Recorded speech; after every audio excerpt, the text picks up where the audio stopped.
to protect us from this kind of Hi, I'm going to be listening to Pat Condell, known to themselves, pay special attention to internet hate speech. and Telling us how seriously they take it. play the computer a game of chess on the internet. Some kind of ideological reason, because it seems they're all over social media, combing out thought criminals like headlines. I'm going to go back here with Pat Condell. Make it clear that there's a very high threshold for prosecuting internet repeatedly by a government that urgently needs the money to squander on foreign aid.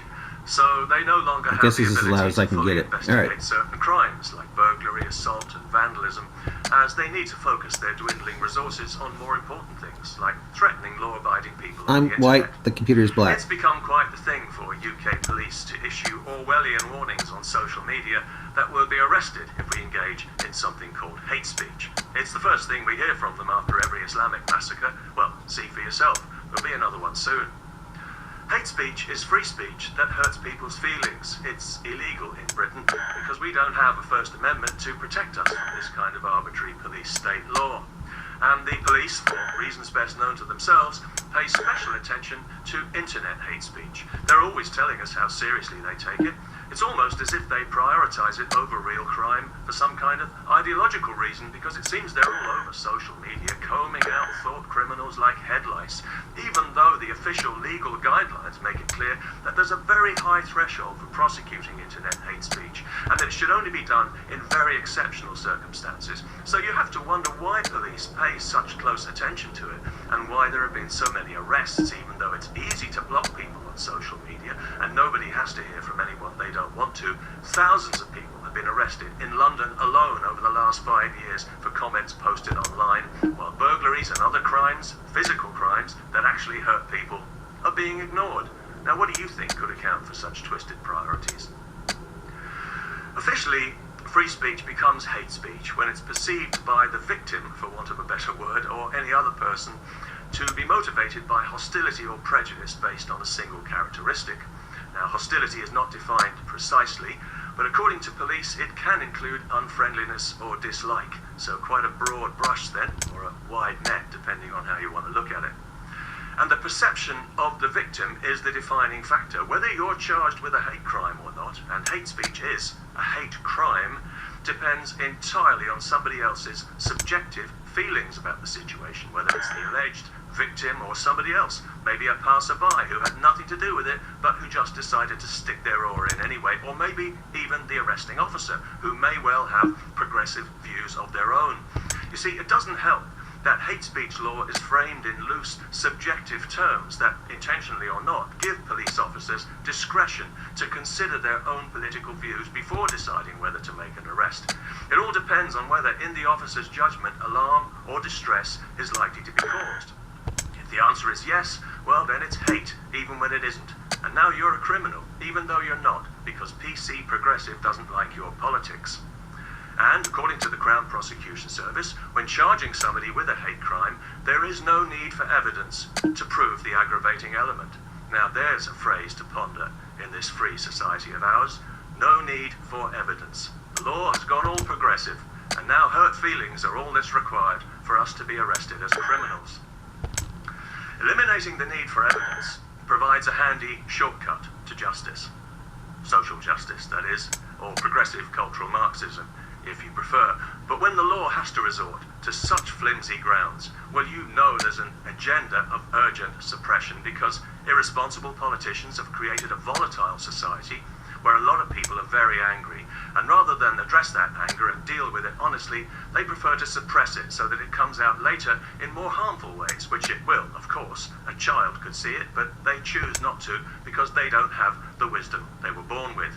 And with swift arrest and zealous prosecution and excessive vindictive punishment for so-called hate speech, it's clear that this is a political law intended to intimidate us into compliance with a progressive social agenda that many of us neither share nor approve of. And our formerly neutral, now progressive police are fully on board because so many senior officers have a progressive social agenda of their own that goes beyond enforcing the law. It's the familiar common purpose effect, leading beyond authority. You see, for years, police forces in Britain and other public bodies have spent large amounts of public money sending selected people to be trained by secretive left-wing Freemasonry Common Purpose. I've talked about this sinister organisation before. I'll include a link to the relevant video. Essentially, they train, in secret, selected people in positions of influence to lead beyond authority, as they put it. In other words, to extend their range of influence behind the scenes by cooperating with like-minded others to move society in a more progressive direction than most people would necessarily agree to go in, and then to present it as a fait accompli, a bit like they have with hate speech laws. We never saw them coming, yet here they are. They just seem to materialize around us like creeping vines while we weren't paying attention, and now we have to look over our shoulder before we express an opinion in Britain. When a third of British people in a YouGov poll say they're afraid to speak their mind on immigration or religion in case they get arrested, we know we've got a serious problem, and it's not Islamophobia. Despite what you may hear from our progressive common purpose police, who are always telling us how important diversity is, as if it's got anything to do with them, and also how keen they are to engage with communities, which sounds promising at first, as you think it might mean rooting out the antisocial feral scum who blight the lives of everyone around them day to day, but no, it's just another euphemism for pandering to Islam.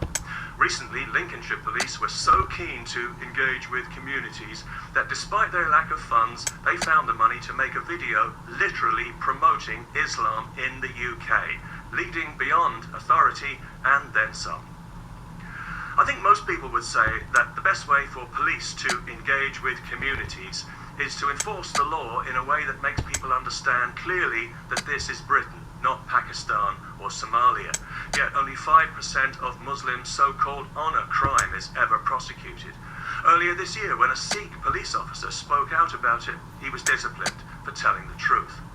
There are thousands of cases of female genital mutilation in Britain every year. It's supposed to carry a 14-year prison sentence. Maybe the police could direct their attention to that if they're not too busy on social media, because we know that somewhere in Britain right now, a young girl's genitals are being illegally mutilated while the police drive past in a rainbow-coloured car on their way to pick up a diversity award.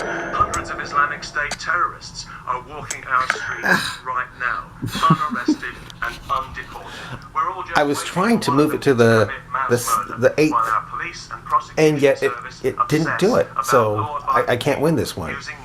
I was going to have fun. Oh well. I'll go back a little bit here with Pat Condell. Likely to be arrested in Britain today on their way to pick up a diversity award. All right, I'll have to resign because I'm not going to win this one. Are walking our streets right now, unarrested.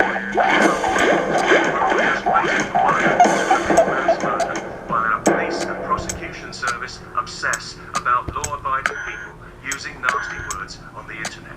Do you smell a rat? When it seems that you're as likely to be arrested in Britain today for being abusive on Twitter as you are for gang raping a child, maybe even more so. You see, gang raping children often involves sensitive cultural issues, and the police have to tread carefully, as enforcing the law can often offend certain communities. Of course, it's regrettable that thousands of young girls are repeatedly raped and have their lives destroyed by organised gangs of Pakistani Muslims, while the police know all about it for years and years and do absolutely nothing except demonise the victims and arrest their angry parents. But at least nobody in authority gets called an Islamophobe or a racist. And that really is the most important thing, isn't it, Chief Constable, for community cohesion? It's certainly the reason why police were so reluctant to deal with the problem at all, until they were shamed into it. And even now it seems there's still a reluctance, because recently on Channel 4 News we heard that the grooming gangs in Rotherham are still operating openly for all to see, including the police. And they wonder why they're losing trust and respect, and why everyone is so disgusted. On the evidence we've seen, who can doubt that somewhere in England right now a child is being raped by a gang of Pakistani Muslims whose activities are known to our PC, progressive, common purpose police and to social services. But if you get angry about it and tweet the wrong thing, you'll get a knock on the door, you dangerous criminal. I like that guy. I like him a lot. Let's see what else can I play when I'm playing chess here. I wonder. I'll check around here. I'll listen to Christian Prince, see what he says. Call themselves Palestinians. So it's not. It says that both of them, they have to sit and reach an agreement. That's it. But because someone like Erdogan, this is come back, he want to make himself like a hero in front of the Turkish and the Muslims. Like, now look what we did. Allahu Akbar. What you did, you idiot. Here we go. Jerusalem is there. Go and take it. Too much gas will kill you. Yeah, beans.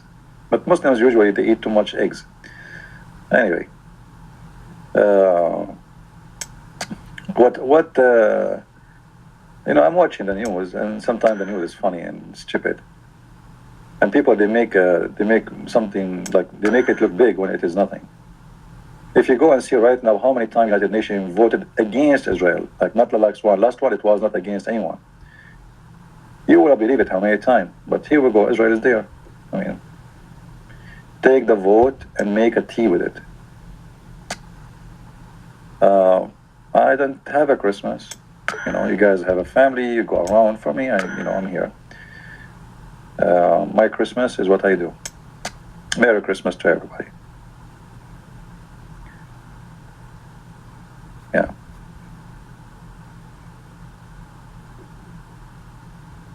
Anyway, tomorrow we will have a podcast at the same time. I'm not going to keep you long here.